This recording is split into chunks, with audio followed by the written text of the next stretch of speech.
Imagine que você tem 14 anos, está em uma cama de hospital, não pode se mover da cintura para baixo e a única coisa que pode fazer é desenhar carros. Ninguém no hospital sabe que esses desenhos vão mudar a infância de milhões de crianças. Agora imagine que você constrói o brinquedo mais vendido da história 2 vezes e mesmo assim foi demitido da sua própria empresa, acusado de fraude e tiraram tudo o que você construiu em 30 anos. Por outro lado, você é um jovem designer no auge do sucesso, mas recebe diagnóstico de câncer em estágio 4. Mas, em vez de parar de trabalhar, você decide que é melhor continuar desenhando brinquedos dentro do hospital. Porque você não consegue se imaginar parando. Parar não é para você.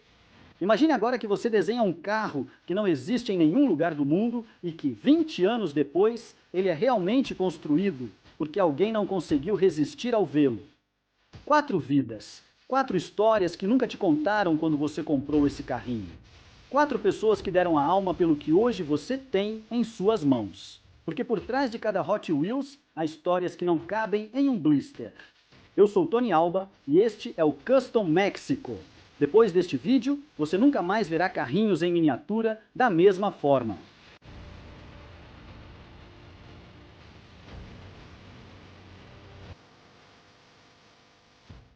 Para entender o Bone Shaker, é preciso conhecer Larry Wood. Larry cresceu em uma pequena cidade de Connecticut, no noroeste dos Estados Unidos. Quando criança, ele e seus amigos sentavam à beira da estrada só para ver os carros dos anos 50 passarem. As aletas traseiras, os cromados, as cores que brilhavam de forma diferente dependendo da luz da tarde. Naquele momento, Larry tomou uma decisão. Ele iria desenhar carros quando crescesse. Anos depois, o pai dele, treinador de futebol americano universitário, confiscou uma revista Hot Rod de um jogador durante o treino. O jogador estava olhando fotos de carros em vez de prestar atenção. Larry encontrou essa revista, leu ela inteira, cada página, cada palavra, e diz, nas próprias palavras dele, essa revista mudou minha vida para sempre. Ele cursou design de transporte no Art Center College, Califórnia. De 50 estudantes que entraram no programa, apenas 6 se formaram. Larry foi um desses 6. Anos depois, ele trabalhou na Ford, onde conheceu sua esposa Shirley. Dizem que Larry a conquistava rolando moedas pelo corredor até o escritório onde ela trabalhava. A história até tem nome na Ford e é conhecida como Love at Ford Sites. Mas Larry se entediava na Ford. Ele se cansava de passar semanas desenhando grades para os executivos escolherem. Ele queria algo diferente, queria algo mais e encontrou isso onde menos esperava. Em 1969, um amigo de Larry chamado Howard Reese trabalhava na Mattel, desenhando Hot Wheels. Mas Reese queria mudar para outra divisão da empresa e disse para Larry: "Tem uma vaga, você topa?" Larry conheceu a equipe da Mattel em uma festa e no final da semana já estava trabalhando lá. Hot Wheels tinha só 1 ano naquela época. Larry e um engenheiro administravam toda a linha. Esse era o time de design do futuro brinquedo mais vendido da história. Larry trabalhou 50 anos na empresa, desenhando centenas de carros. Em 2009, entrou para o Die-Cast Hall of Fame, salão da fama dos designers de carros em miniatura. E em 2023, ele entrou para o Automobile Hall of Fame, que é o salão da fama dos designers de carros reais, daqueles que conhecemos e dirigimos. Em 2006, com 64 anos de idade, Larry Wood desenhou o carro que se tornaria o símbolo da marca, o famoso Bone Shaker. O Bone Shaker era um hot rod estilo anos 30, inspirado no Ford Model A. Motor exposto, carroceria recortada e chamas nas laterais. Uma caveira inteira na frente deixava o design muito agressivo e espetacular. Larry disse que essa escolha foi uma aposta. Na Hot Wheels não se fazia isso. Era sombrio, estranho e até assustador, um pouco perturbador para um brinquedo infantil. Larry já percebia há décadas, algo que o resto do pessoal da Mattel ainda não entendia totalmente. Adultos que compravam Hot Wheels queriam personalidade, não réplicas exatas. O Bone Shaker foi lançado em 2006 preto, com detalhes no motor, com um volante de caveira dentro, que quase não dá para ver, mas está lá. E os colecionadores olharam e disseram: "Isso é exatamente o que eu queria, sem saber que eu queria." Um detalhe muito particular e pessoal que eu percebi no design do Bone Shaker é que ele é um dos carros que agrada tanto as crianças quanto os colecionadores adultos. Muitos colecionadores adultos consideram esse um design único, espetacular e um dos melhores já feitos pela Hot Wheels. No primeiro ano, já era o mais procurado da linha. Depois surgiram variantes. A versão com teto fechado, a versão com o rosto do Coringa, do Batman, colaborações com Moon Eyes, com o videogame Forza Horizon, com Monster Trucker. O Bone Shaker é um dos carros da Hot Wheels que mais teve reedições, readaptações e remodelagens. Isso é algo que não se vê tanto em carros em miniatura. Hoje existem mais de 70 variantes diferentes do Bone Shaker, só na escala 1:64. 70 versões de um carro que nunca existiu na vida real. Isso é uma loucura e isso coloca o Bone Shaker acima de muitos carros de fantasia. E aqui vem a parte mais incrível dessa história. No ano de 2011, 5 anos depois que o Bone Shaker foi lançado como brinquedo, uma empresa chamada Actual Vehicle Engineers construiu o Bone Shaker em tamanho real. Isso o transformou em lenda. Não é objeto decorativo nem escultura. É um carro funcional com chassi de tubos de aço e motor Chevrolet de 6,3 litros, projetado para fazer drift e acrobacias em apresentações. Quando trocaram a pintura para um novo evento, desmontaram ele completamente e montaram de novo, uma verdadeira loucura. Depois, construíram um segundo Bone Shaker, mandaram ele para o outro lado do mundo. E Larry Wood, o senhor que desenhou aquele crânio aos 64 anos, achando que era só um brinquedo, viu aquilo se transformar em um carro de verdade, que fazia drift em estádios pelo mundo todo. Havia pessoas ao redor do mundo querendo ver um Bone Shaker em tamanho real. Algo que tivemos aqui no México e que realmente foi uma verdadeira loucura. Eu tive a oportunidade de ver ao vivo. E acreditem, é uma joia! O Bone Shaker ficou tão famoso que hoje é o troféu oficial do Hot Wheels Legends Tour. A competição onde a Mattel procura carros reais para transformá-los em die-cast e torná-los lendas. O vencedor recebe um Bone Shaker dourado de edição especial. Um brinquedo que se tornou real e que hoje em dia é o símbolo oficial e o maior prêmio que a Mattel pode oferecer. E tudo começou porque Larry Wood estava entediado com o trabalho na Ford e queria fazer coisas maiores. Ou talvez, coisas menores.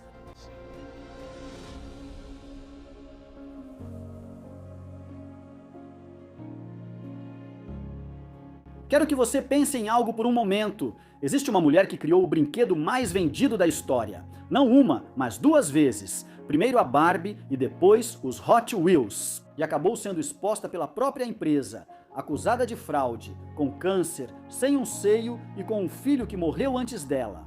Estamos falando de Ruth Habler. Ruth nasceu em 1916 em Denver, Colorado.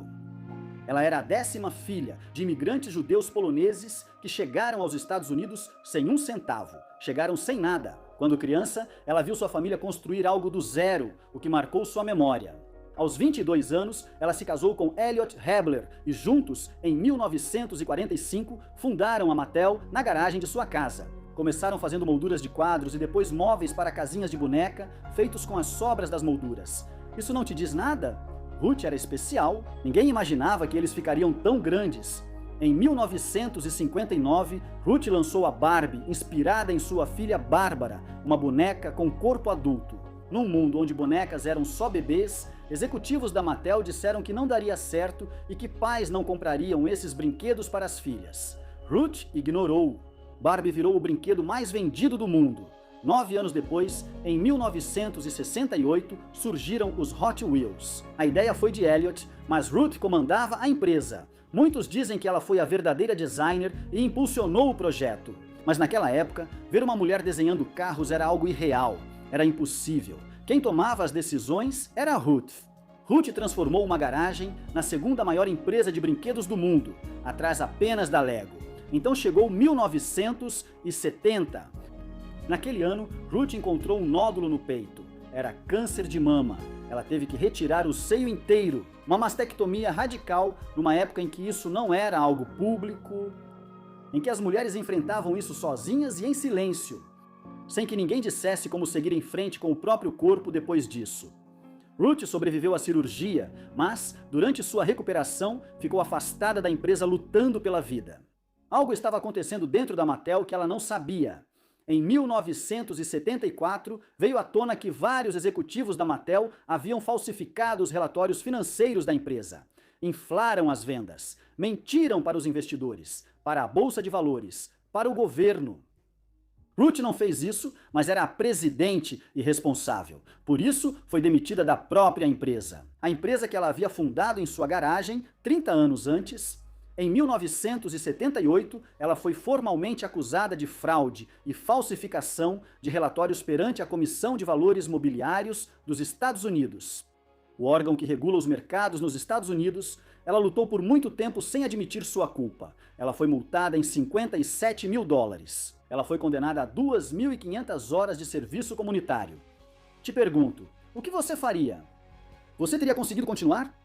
Outra pessoa teria desistido, mas Ruth não. Após o câncer, a mastectomia e perder a empresa, quando o escândalo passou, executivos e sócios tiraram seu cargo e ela precisou deixar a Mattel. Ruth não aceitaria isso. Ela percebeu algo que ninguém via. Mulheres como ela não tinham para onde ir. As próteses mamárias da época eram duras, artificiais e desconfortáveis, sem aparência real. Naquele momento, Ruth reuniu uma equipe de 8 mulheres, a maioria também sobreviventes de câncer de mama. E criaram uma prótese que chamaram de Nearly Me, quase eu. Ela mesma ia às lojas de departamento onde seu produto era vendido. Tirava a blusa na frente das vendedoras, para mostrar a elas que não dava para ver nem sentir a diferença entre um seio real e a prótese que ela fabricava. Ela comentava que isso que fazia para vender o produto era seu ato de se despir, seu ato de libertação. Uma de suas clientes mais famosas foi Betty Ford, a primeira-dama dos Estados Unidos. Vocês imaginam, após perder tudo, vender um produto completamente diferente do que você vendia antes e que sua cliente seja a primeira-dama dos Estados Unidos? Ruth Harlett morreu no ano de 2002. Ela tinha 85 anos, a mulher que criou a Barbie. A mulher que criou e esteve por trás da Hot Wheels. Enfrentou o câncer, foi acusada de fraude e depois se reergueu e construiu algo completamente diferente. Ajudou milhares de mulheres. Nunca voltou para a Mattel, nem recuperou o que perdeu. Mas sempre que uma criança pega um Hot Wheels na prateleira, há algo que ninguém pode tirar dela. Está tocando algo que foi construído na garagem de Ruth. Isso ninguém apaga.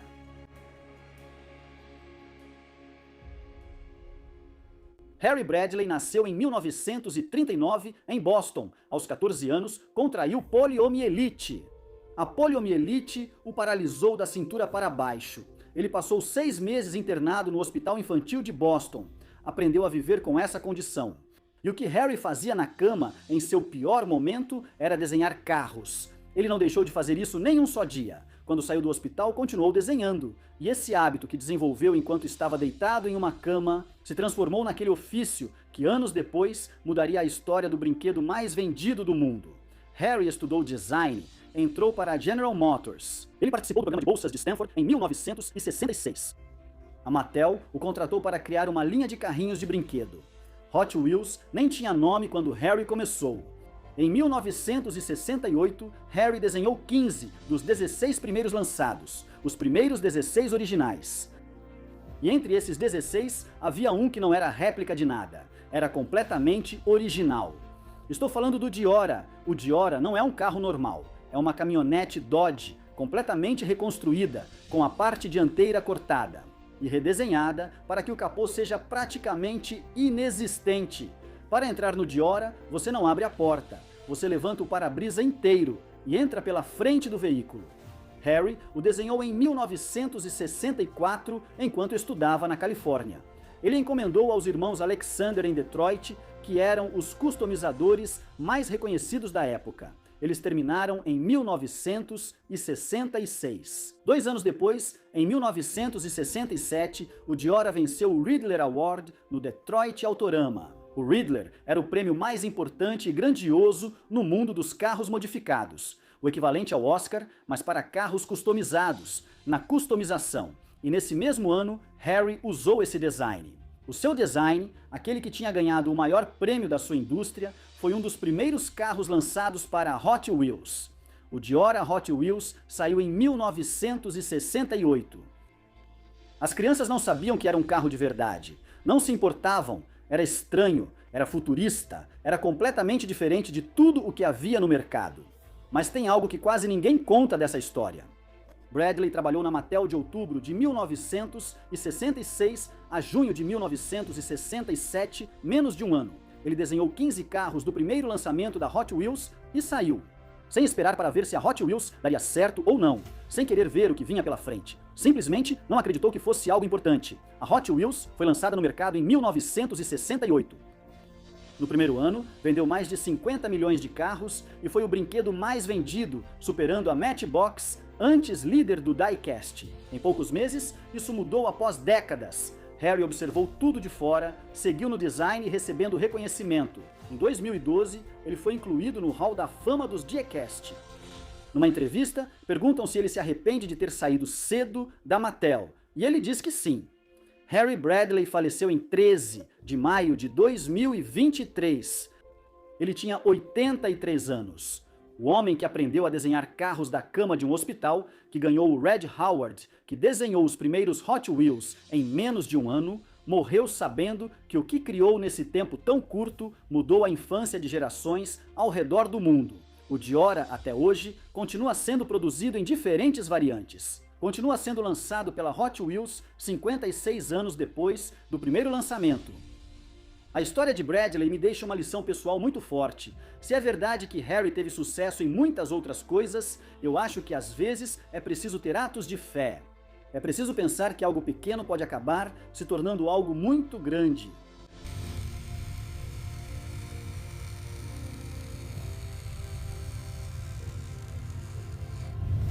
Vou contar a história de um menino japonês apaixonado por carros.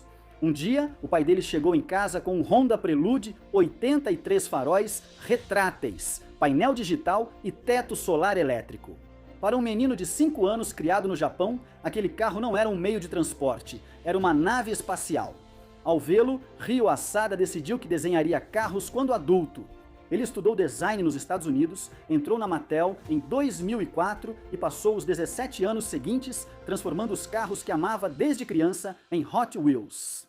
O Honda Civic Type R, o CRX, o N600, o Z2000 Ryo, foi o homem que trouxe a cultura dos carros japoneses para dentro da Hot Wheels. Antes, os JDM eram minoria nas prateleiras. Depois, a Hot Wheels criou séries inteiras dedicadas ao Japão devido à demanda crescente. Até hoje, os carros japoneses feitos por Ryo Asada são procurados por muitos colecionadores no mundo todo. Em 2016, ele foi diagnosticado com câncer em estágio 4, estágio 4. Significa que o câncer já tinha se espalhado. Significa cirurgias grandes, significa quimioterapias que te deixam sem forças para sair da cama, significa que você não pode trabalhar. Durante 4 anos e meio, Ryo Asada seguiu desenhando Hot Wheels sem parar um dia sequer. O comunicado oficial da Mattel, após sua morte em março de 2021, usou essas palavras exatas. Mesmo depois de cirurgias e quimioterapias, ele se manteve positivo e continuou fazendo o que amava, que teve determinação, força e lutou até o fim. Ele tinha só 42 anos. No ano de sua morte, 17 de seus designs estavam nas prateleiras. 17 carros que ele desenhou, alguns até enquanto estava no hospital. Naquele momento, estavam em lojas pelo mundo, nas mãos de crianças que não sabiam seu nome e de colecionadores adultos que também não sabiam e também não o conheciam. E entre esses 17, havia um que se chamava Cardi Asada. Ele mesmo o desenhou, sabendo que provavelmente não estaria aqui para vê-lo nas prateleiras. Tem algo que me parece muito difícil de processar nessa história. Ryo Asada passou seus últimos anos desenhando brinquedos em uma cama de hospital simplesmente porque amava, não por obrigação. Ele não conseguia imaginar parar. Quantas pessoas no mundo podem dizer isso sobre seu trabalho? Quantas podem, mesmo em um hospital, ainda pensar, desenhar e criar? Harley Bradley desenhava carros de uma cama de hospital porque tinha poliomielite e não podia se mover. Ryo Asada também desenhou carros de uma cama de hospital porque tinha câncer e não queria parar. 2 homens, 2 camas de hospital. 2 vidas dedicadas a desenhar carrinhos que o mundo inteiro já teve nas mãos sem saber quem os fez. Isso é o que está por trás de um blister de Hot Wheels. 4 pessoas. Pessoa com poliomielite desde os 14 anos que desenhou carros de uma cama de hospital. Uma pessoa que construiu o brinquedo mais vendido do mundo 2 vezes, perdeu tudo e se reergueu para criar algo completamente novo. Alguém que seguiu desenhando brinquedos por meses em uma cama de hospital com câncer em estágio 4, pois não conseguia imaginar parar, não conseguia parar. E outra que desenhou um carro que não existia em nenhum lugar do mundo e que décadas depois alguém realmente construiu porque não conseguiu resistir à vontade de fazê-lo. Nenhuma delas teve um caminho fácil. Ninguém esperou por condições perfeitas, pois nunca existiram. Ninguém pediu permissão para realizar algo grandioso. E você vai esperar o quê? O que impede você de dar esse passo? Há coisas que não cabem em um blister e histórias que a Mattel nunca contará. Isso é comigo. Lembre-se, isto é Custom México. Até a próxima. Sejam felizes, trabalhem pelos seus sonhos. Não deixem que ninguém diga que vocês não podem. Nos vemos na próxima. Tchau. Bye.